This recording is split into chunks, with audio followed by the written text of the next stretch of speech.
एक सवाल है जो शायद हम सबको कभी ना कभी परेशान करता है।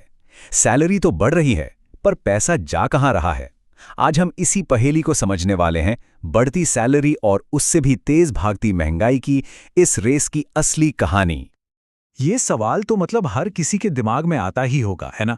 कि भाई सैलरी तो हर साल बढ़ती है, लेकिन महीना खत्म होते होते ऐसा क्यों लगता है कि जेब खाली हो गई। चलिए आज इसी गुत्थी को सुलझाते हैं। चलिए, सबसे पहले एक आम सी फीलिंग की बात करते हैं। आज जो 50,000 रुपए की सैलरी है, उसमें वो वाली बात महसूस नहीं होती जो शायद 5 साल पहले हुआ करती थी। और सुनिए, अगर ऐसा लग रहा है ना, तो ये कोई वहम नहीं है। ये सिर्फ एक एहसास नहीं, ये हकीकत है। और इस हकीकत के पीछे की वजह सिर्फ एक शब्द, इन्फ्लेशन।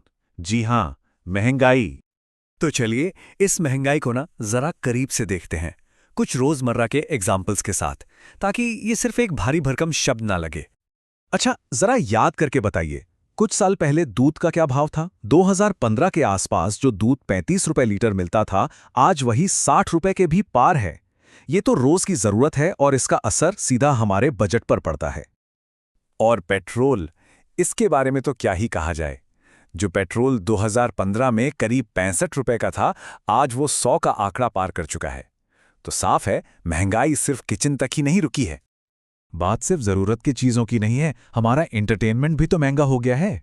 जो मूवी टिकट पहले 150 रुपए में मिल जाती थी, अब उसके लिए 300 या उससे भी ज्यादा खर्च करने पड़ते हैं।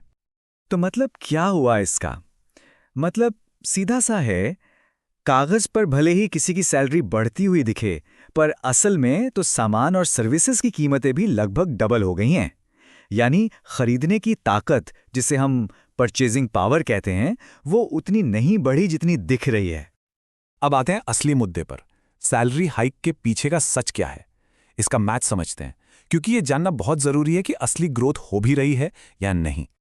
इंडिया में ऑन एन एवरेज लोगों को साल में करीब 10% का सैलरी हाइक मिलता है। सुनने में तो ये नंबर बहुत बढ़िया लगता है ना? 10%। लेकिन कहानी का ट्विस्ट तो अब आएगा। देखिए सिक्के का दूसरा पहलू। इंडिया में एवरेज महंगाई दर भी लगभग 7% के आसपास घूमती है, और यहीं से सारा खेल बदल जाता है। इस चार्ट में जो सबसे जरूरी चीज है देखने वाली, वो है रियल ग्रोथ।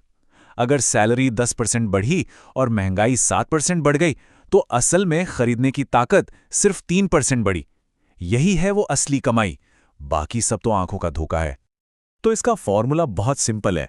अपनी असली ग्रोथ निकालने के लिए सैलरी हाइक के परसेंट में से महंगाई का परसेंट घटा दीजिए। ये एक छोटा सा लेकिन बहुत काम का फॉर्मूला है। चलिए इस पूरे मैथ्स को ना एक छोटी सी कहानी से समझते हैं। मिलिए रमेश से। 2018 में रमेश की सैलरी थी 40,000 रुपए। आज 5 साल बाद उसकी सैलरी है 65,000 रुपए। अब रमेश तो बहुत खुश है, भाई सैलरी 60% से ज्यादा बढ़ गई। पर एक पेंच है, इन 5 सालों में उसके महीने के खर्चे भी 25,000 से बढ़कर 45,000 हो गए। तो नतीजा क्या निकला? उसकी एक्स्ट्रा बचत में कोई खास फर्क ही नहीं आया। यही वजह है कि सैलरी बढ़ने पर भी पैसा कम लगता है। तो सवाल ये है कि क्या करें? क्या इस महंगाई से ऐसे ही हार मान लें? बिल्कुल नहीं। अब बात करते हैं कि इस चक्रव्यूह को तोड़ा कैसे जाए। देखिए, प्रॉब्लम सिर्फ कमाने में नहीं है। प्रॉब्लम यह है कि सिर्फ सैलरी के भरोसे बैठकर महंगाई से नहीं लड़ा जा सकता। हमें एक कदम आगे सोचना ही पड़ेगा। ये टेबल देखिए, सब साफ हो जाएगा। एक तरफ है बैंक एफडी, जहां रिटर्न मिलता है 5-6%, मतलब महंगाई को बड़ी मुश्किल से टक्कर दे पाता है। और दूसरी तरफ है इक्विटी म्यूचुअल फंड्स, जो लंबे समय में 12 से 14% का एवरेज रिटर्न दे सकते हैं, यानी महंगाई से कहीं आगे। मतलब साफ है, अगर पैसा सिर्फ बैंक एफडी में पड़ा है तो हमेशा पैसों की तंगी महसूस होगी, क्योंकि आपका पैसा बढ़ तो रहा है लेकिन उसकी वैल्यू घट रही है। तो फिर असली ग्रोथ का रास्ता क्या है? इस पूरी बातचीत का निचोड़ क्या है? चलिए फाइनल और सबसे जरूरी बात पर आते हैं। इस पूरी कहानी का जो सार है ना, वो बस इस एक लाइन में है। अगर महंगाई के सामने जीतना है तो सिर्फ कमाना नहीं, निवेश भी करना होगा। यही वो तरीका है जिससे मेहनत की कमाई को सही मायने में बढ़ाया जा सकता है।